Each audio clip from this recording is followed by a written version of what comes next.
Bonjour,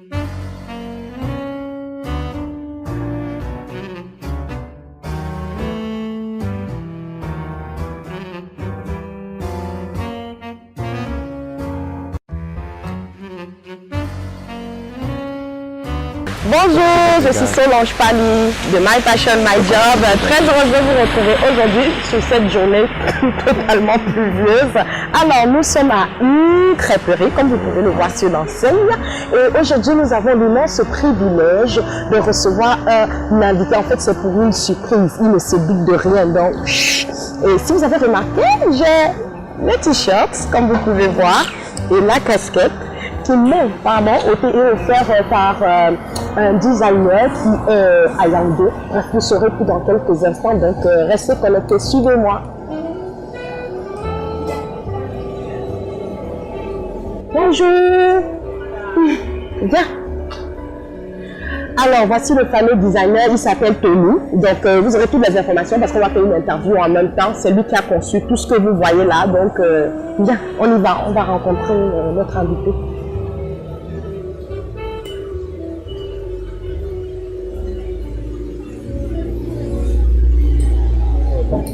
Bonjour Ludwig. Bonjour. Bonjour Sahel. Ça va? Ça va. Alors, tu dis bonjour au public. On a tenu à te faire une très grosse surprise aujourd'hui. Tu t'y attendais pas? Je suis trop surpris là. Ok, donc on a tenu à t'honorer, à te dire merci pour ton passage sur My Passion My Job. Et My Passion My Job veut se lancer dans une nouvelle aventure et on a décidé de t'offrir les prémices. Donc c'est pour ça que Tony, qui est ici présent, est là. D'accord. Je vais laisser pour vous le cadeau. Tu vas déballer le cadeau. Oh là là. Je me sens honoré. Oh là là là. Voilà, c'est ça. Oh, c'est magnifique. Oh là là. Donc, on a fait un t-shirt à ton nom, Ludwig Yanks. Voilà. Oh, je sais pas quoi dire tellement c'est. Bon, pourquoi les couleurs? Il faut qu'on explique. Hein. Normalement, le jaune représente la lumière. Si tu vois, c'est marqué Let Your Light Shine. Okay. Et le bleu, ça représente en fait la terre. Pour dire que chaque personne d'entre nous a une sphère d'influence qu'elle doit impacter. Et nous savons que tu as une très grande sphère d'influence que tu dois impacter et tu dois laisser briller ta lumière. Voilà, voilà. Et celui qui est à l'origine de tous ces t-shirts que vous pouvez voir, c'est Tony. Déjà. Bien, on te revoit. Donc voilà, je suis avec Ludwig et Tony. Et on va profiter pour faire une interview entre jeunes. Yo. Alors, prénom? Ça me crie la bon, merci. Je vais le porter même pas au travail. Papa. Non,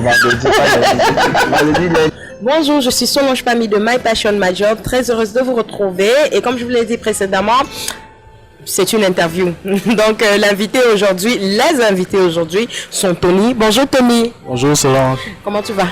Bien. Ok. Et Ludwig aussi. Bon, Ludwig, on le prend après. Alors, My Passion My Job, c'est une plateforme qui met en avant tous ceux qui ont fait ou qui désirent faire de leur passion leur job et aussi qui promeut l'entrepreneuriat camerounais. Donc, c'est dans cette même lancée que nous nous retrouvons dans les locaux de MMH, la crêperie située à Bonapriso, sur la rue Casino Bonapriso, ancien score pour ceux qui ne connaissent pas. Alors, Tony, comment tu vas? Ça va, et toi? Moi ça va, merci. Je tenais à te remercier pour ce cadeau. Vraiment, je me sens tellement honorée. Je ne m'y attendais pas. Le travail est excellent, les couleurs sont respectées. Non, mais c'est un travail de fou. Et je ne sais pas si vous avez remarqué, je me vante un peu. Il a fait le Solange. Ok, d'accord. Alors, dis-moi, comment t'es venue ta passion pour ces sérigraphies, infographie? Je pense que c'est le mélange des deux. Comment est-ce que cette passion t'est venue?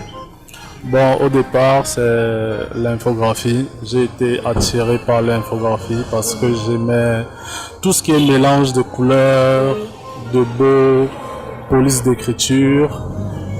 images, le mixage des images, comment est-ce que ça peut s'assembler? Quelqu'un qui est devant, par exemple, devant une tour Eiffel, la tour Eiffel est derrière lui, pourtant il est dans un autre pays, il est dans un autre pays, qui n'est pas le pays où la photo a été prise, a été montée. Oui. Voilà. C'est de là où m'est venue cette idée de savoir, connaître comment ça se passe, qu'est-ce qui se cache derrière, comment arriver à produire de telles images avec une beauté, une perfection qui n'ont... Voilà, c'est ça en fait. Donc j'ai commencé à avoir l'amour de la série, de l'infographie d'abord, à cause des images, les polices, les couleurs, le beau. Et puis j'ai commencé à me lancer. Je me suis lancé avec l'aide j'ai eu des conseils, j'ai reçu des conseils parce qu'avant de me lancer, j'ai parlé à plusieurs personnes dans mon entourage, bien évidemment. J'ai parlé aux gens. Et puis on m'a dit, ok, vas-y, si tu vois que tu peux, que c'est quelque chose qui te tient vraiment à cœur, vas-y, lance-toi. Ok, je me suis lancé dans l'infographie d'abord. J'ai commencé par des cartes de visite. Je m'embrouillais à concevoir les cartes de visite. Après, je suis passé au niveau des flyers. Je concevais des flyers. Ensuite, des affiches, des banderoles, des étiquettes. Voilà. Et j'ai eu un problème. J'avais un problème de nerfs. J'ai eu un problème de nerfs. À force de rester devant l'ordinateur, à passer le temps devant l'ordinateur, au téléphone, faire des recherches, la lumière et tout. Tellement c'est une passion que tu ne vois pas, tes yeux brûlent, tu ne ressens pas que ça brûle. C'est quand à un moment donné c'est insupportable que tu te dis tiens, c'est en train de me causer un réel problème. Du coup, il va falloir choisir. Soit tu continues à te faire du mal pour ce que tu aimes, soit tu t'arrêtes, tu essaies un peu de prendre du recul pour mieux voir et rebondir. Voilà comment je me suis arrêté. J'ai arrêté l'infographie. Je me suis penché maintenant vers la sérigraphie, qui sont deux métiers qui marchent ensemble, qui vont de pair, en fait. Donc, la sérigraphie, j'ai commencé la sérigraphie. C'est pas que j'avais ça en idée. C'est juste qu'on est resté un jour au quartier, on a créé une association des jeunes du quartier. Il fallait faire les polos, il fallait faire les logos et tout et tout. Il y a une personne qui m'a dit, tiens, toi tu as fait infographie, non? C'est toi l'infographe, sors-nous un logo. J'ai dit, ok, je vais travailler dessus. Je me suis mis dessus, j'ai checké, j'ai proposé un logo, ils ont validé. Maintenant, il fallait reproduire ça sur un support, sur un polo. Qu'est-ce que je fais? Je commence donc à checker, toujours dans mon entourage. Est-ce qu'on ne connaît pas quelqu'un qui fait des flocages, qui peut nous reproduire des trucs et tout un sérigraphe? On m'a donné l'adresse d'un sérigraphe. Je suis allé. Au départ, j'étais un client. Je venais avec les polos, je lui donne, il travaillait. Quand les polos repartaient, les gens voyaient, et quand les gens avaient maintenant autre chose à faire, toujours dans le même domaine, on se pensait que merde, on a vu les polos de l'association des gars du quartier, qui a fait ça? Ah non, c'est Tony qui a fait. Oh, c'était pas moi qui faisais. Moi, je suis le gars qui prenait, je partais donner pour qu'on produise. Donc, en fait, je reviens. Tu dis tu étais client. Donc, toi, ce que tu faisais, en fait, c'est livrer les polos, et c'est lui qui faisait le travail. Ok, c'est bon à préciser pour qu'on puisse voir la transition. Donc voilà comment petit à petit, il y a eu un deuil par la suite au quartier, toujours dans le même quartier. On a pensé à moi. Moi, j'ai compris les t-shirts du deuil. Est-ce que tu peux faire les t-shirts du deuil? Je ne savais pas comment il devait commencer. Moi, j'ai dit oui. Parce qu'il y a quelque chose en moi qui me pousse toujours de dire oui. Tu vas trouver la solution après. Dis d'abord oui. Tu vois. J'ai dit oui. Je ne savais pas comment ça se passait. Je contacte le gars. Je lui dis, ok gars, est-ce que tu peux faire les t-shirts du deuil? Il me dit, il n'y a pas de problème. Je dis, ok, Dieu merci. Voilà comment je check avec ma petite expérience que j'avais d'abord à la base. Je commence à prendre les tailles. Les couleurs, je demande quelles sont les couleurs pour le. Comme c'est le deuil, c'est le noir vers le noir. Ok, il n'y a pas de souci. Je prends les couleurs, je mets de côté, je prends les tailles, les différentes tailles. Bon, comme c'est un truc de masse, généralement quand c'est un truc de masse, on ne doit pas prendre les tailles de chacun. On fait un mixage de tailles. Donc si tu mets du XL, quand tu arrives, on fouille juste un t-shirt XL, on te donne. Si tu mets du M, ainsi de suite. D'accord. Je prends pour le deuil, je vais faire, c'est excellent. Waouh. Le prochain deuil, malheureusement, moi j'étais celui qu'on appelait l'homme des deuils. Tu avais toujours, quand je venais, bon, c'est pas. Moi quand je venais dans son atelier, c'était toujours le deuil. On me demandait que tu as encore tué qui. Je donnais la photo, je donnais toutes les informations. Rien que les deuils. Ensuite un deuxième deuil, un troisième deuil. Mais ça non, mais tu enchaînais j'ai enchaîné les deuils. Je me suis dit que mais qu'est-ce qui, si c'est pas les deuils que je dois commencer, il n'y a pas de souci.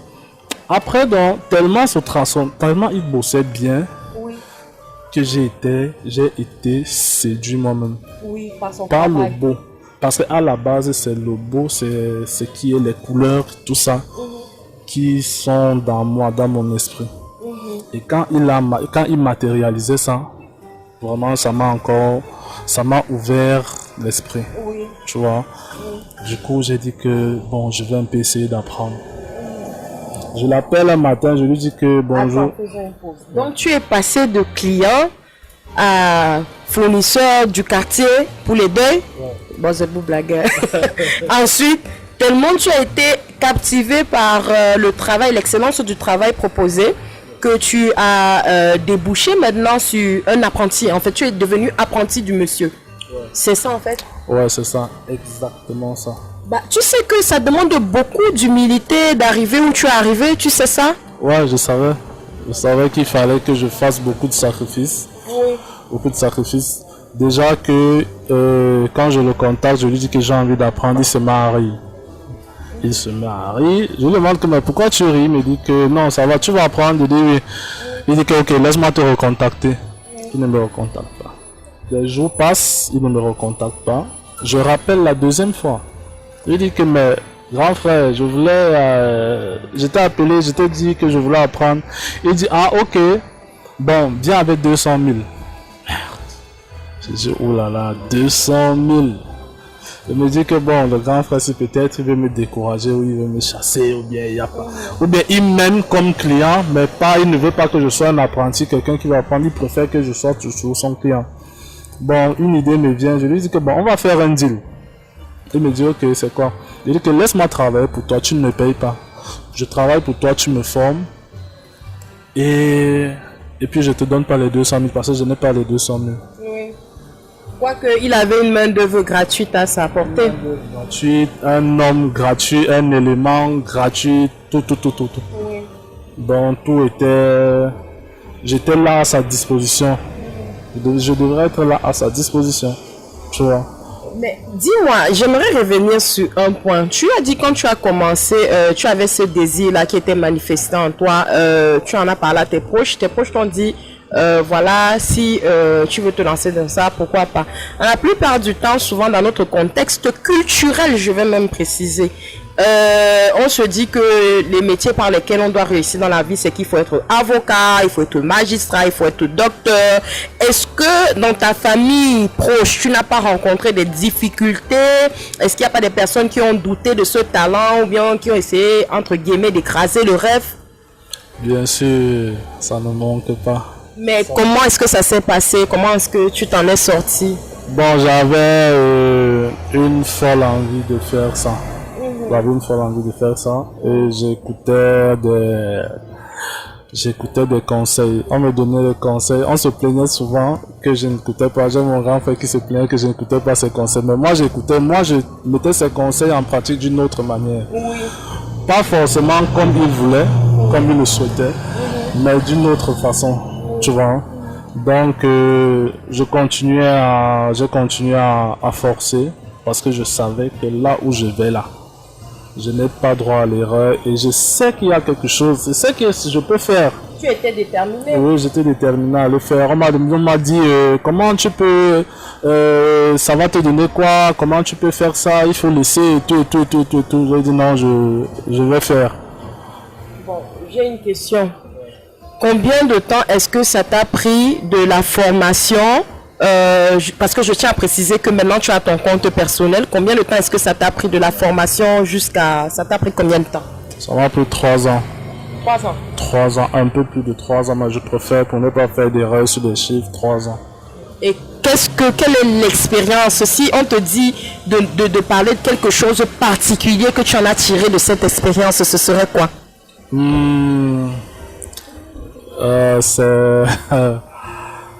C'est là, on dit souvent les racines du travail sont amères, mais les fruits sont excellents.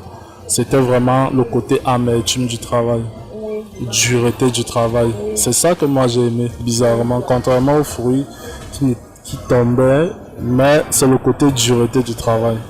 C'est la dureté du travail, c'est travailler à des heures pas raisonnables. 1h du matin, tu commences un travail de 10h du matin jusqu'à 1h du soir. Tu vois un peu? Et tu es toujours là en train de travailler, À peine tu dois les 8h. Tu dois recommencer à travailler.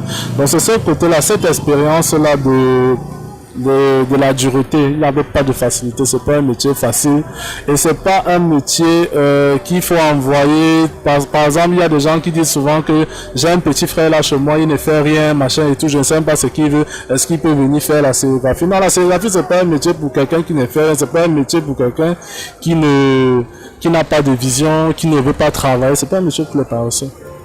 Si j'étais paresseux... J'aimerais que tu répètes encore ça, que la sérigraphie ou l'infographie, vas-y. C'est pas un métier pour les paresseux, c'est pas un métier pour quelqu'un qui a dépassé sa famille. Et on dit que bon, comme on te va faire la sérigraphie, si tu peux prendre notre petit, si l'avion le balance, non. S'il vient, il ne va pas tenir une journée. Il ne peut pas tenir une journée, surtout avec moi. Parce que je suis passé par là. Donc tu viens, c'est pas le lait, comme on dit souvent, que je vais te donner. Non, c'est pas le cadeau. C'est pas du cadeau. Je te prends durement. Mais je sais ce que je suis en train de te faire. Je te forge comme on m'a forgé. Justement, basé sur ça, parce qu'on a l'habitude que les jeunes sont très pressés de nos jours. Ils ne veulent pas passer par le temps de formation, ils ne veulent pas passer par le temps de préparation, ils veulent du tout faire, le faire rapidement. Quel est le conseil justement? Quels sont les conseils, peut-être même 2 conseils, que tu peux donner à nos jeunes aujourd'hui justement par rapport à cette attitude-là? Bon, les conseils que je peux donner à mes jeunes frères, c'est de pouvoir vraiment choisir leur couloir. Bien choisir leur couloir. C'est pas le genre où tu vois un même match à faire les crêpes, ça passe. Tu te lèves au quartier, tu dis que ok, comme moi peut-être c'est Tony, je vais mettre Tony crêpe et ça va passer. Le conformisme. Non, oui, c'est pas ça. Tu choisis ton couloir, tu mûris l'idée et puis tu demandes toujours conseil. Tu demandes conseil. Mais en étant sûr, avant même de demander conseil, il faut être sûr. Il faut maîtriser déjà ton sujet, il faut être sûr de ton sujet, sûr de ce que tu es capable de faire avant d'aller demander conseil. Parce qu'en allant même demander conseil, on va te poser des questions. Pour quelqu'un qui veut vraiment t'aider, il va te poser des questions qui vont t'embarrasser et tu ne vas pas, tu seras incapable de répondre. Et tu vas comprendre que tu as encore beaucoup de choses à faire. Ou bien tu t'es trompé même de sujet, tu t'es trompé de vocation, peut-être tu as mal choisi et tout. Donc il faut être sûr vraiment de ce que tu veux faire. Comme on dit, la passion, il faut être vraiment passionné. Par exemple, si c'est la peinture, ou bien si c'est la cuisine, ou si c'est la coiffure, tu sais vraiment que tu es d'abord passionné par ça, que tu es capable de le faire à des heures. Au moment où tu ne sens plus la douleur, où la douleur fait partie de ton quotidien. Quand tu as mal, tu sais que oui, j'ai mal, c'est normal que j'ai mal, ce n'est pas quelque chose d'étrange. Tu vois un peu, il faut être vraiment sûr de ça et il faut bosser, toujours bosser, beaucoup bosser, se former, être en ligne, pas pour faire publier les trucs bizarres, les images bizarres sur WhatsApp, parce que parfois quelqu'un, il a un téléphone Android, il a internet, mais il te pose une question, il te demande par exemple un exemple banal, il te demande, tu connais s'il y a une pharmacie de garde quelque part? Il a un téléphone Android. Le but de Internet, des réseaux sociaux et voilà. J'ai dit que mais, ton téléphone c'est une arme. Ton téléphone c'est une arme. Il y a tout dans ton téléphone. Il y a tout dans ton téléphone. Donc il faut prendre le temps de se former et vraiment il faut avoir ça. Il faut avoir ça dans le cœur, il faut avoir envie. Et ajouter à ce que tu dis, je tiens à préciser, à ajouter, autant pour moi, qu'il est important pour nous qui passons dans les moments de formation, des moments de préparation, à avoir ce qu'on appelle le principe de loyauté. Tu vas voir des jeunes aujourd'hui, ils partent en formation, ils n'ont même pas encore fini le temps de formation, ils se prennent déjà la grosse tête et ils commencent à ouvrir même parfois un institut qui fait dans la même activité à côté de la personne qui l'a formé. Là, déjà, il y a déjà un manque d'honneur, un manque d'honneur, de loyauté et autres. Donc, face à ça, Ludwig, je viens à toi. Qu'est-ce que tu en penses par rapport au manque de loyauté? Enfin, moi je dirais que la plupart des gens qui le font sont des personnes vraiment, on va dire ça comment, à l'intérieur sont méchantes. Parce que pour moi ça part plus sur un sentiment de méchanceté parce que pour moi j'estime que la reconnaissance c'est au-delà de l'argent, au-delà de je ne sais pas quoi, mais c'est plus un merci. Et le fait par exemple que quelqu'un aille concurrencer par exemple la personne qui l'a formé, pour moi c'est être méchant. Il n'y a même pas de parole pour expliquer ce genre d'attitude parce que ça n'a pas raison, ça doit même pas se faire. Tu vois un peu, pour moi on devrait tous être, on devrait dire merci, peu importe le geste, peu importe l'aide, tu dis juste merci et puis voilà, ça sert à rien de venir faire la concurrence, c'est parce qu'au final, tout ce qu'on fait, on dit le karma, tout ce qu'on fait nous retombe toujours dessus, donc bon. De toute façon, moi je pense qu'à un moment donné, on a tous le salaire de ce qu'on fait. Hein. Oui. Voilà quoi. Bah, justement, Tony a soulevé un point tout à l'heure, que c'est pas parce que tu as vu qu'elle fait la crêperie, que tu vas aussi aller mettre peut-être, par exemple, Solange crêperie. Qu'est-ce que tu penses du conformisme et du fait que les gens sont toujours en train d'imiter et dans le processus d'imitation, ils perdent leur personnalité? Qu'est-ce que tu en penses? Moi, je pense que voilà, moi je vais prendre mon cas. Oui. Moi, je suis pas dans le conformisme. Moi, je suis dans l'innovation, je suis dans la nouveauté, je vais essayer de nouvelles choses. Oui. Et je pense qu'on est on est enfermé dans un clivage assez ordinaire, c'est-à-dire que les mœurs et les mentalités africaines actuellement ne nous permettent pas de vraiment être open mind à l'extrême. Yes. On est encore obligé de rester dans cet état où on dit que pour un parent, pour lui, le meilleur boulot, c'est quand tu passes dans un bureau, tu es bien avec la veste climatisée. Pour lui, c'est ça la normalité. Tout en au-delà de tout ça, là, il y a le fait que tu peux réussir ta vie juste avec Internet. Il y a le fait que tu peux réussir ta vie juste avec une passion. Il y a beaucoup d'autres choses qu'on devrait, mais je pense que c'est plus parce qu'on est encore enfermé dans l'Afrique. Oui. Je ne veux pas dire qu'on n'est pas, on s'ouvre pas au monde, on s'ouvre, mais je pense qu'on a toujours cette idée-là. Des barrières mentales que nos ancêtres nous ont inculquées, on explique à nos parents, du coup, c'est une chaîne. Oui. Et c'est vrai que nous les jeunes, on essaie de casser tout ça et de créer de nouvelles choses, d'apporter de l'innovation dans tout ce qu'on propose, dans tout ce qu'on fait, mais c'est un processus qui prend du temps, mais j'estime que si on a la patience nécessaire, les choses vont se faire normalement. Hein. Oui. Un dernier point qu'il a aussi soulevé, c'est l'utilisation de Internet et des réseaux sociaux. Il y a un homme sage, je cite Dr. Sean Smith, qui a dit « Lorsque le but d'une chose n'est pas connu, l'abus est inévitable. » Qu'est-ce que vous pouvez, vous, en tant que jeune, conseiller à notre génération par rapport à l'utilisation de... Moi, je préfère être vraiment précise. L'utilisation de Internet dans sa globalité. Voilà. Qu'est-ce que toi, tu préconises? Après, on vient à toi. Enfin, pour moi, je pense que si on utilise Internet à des fins, disons, plus lucratives, c'est lucratif, peu importe. Mandongo. Oui.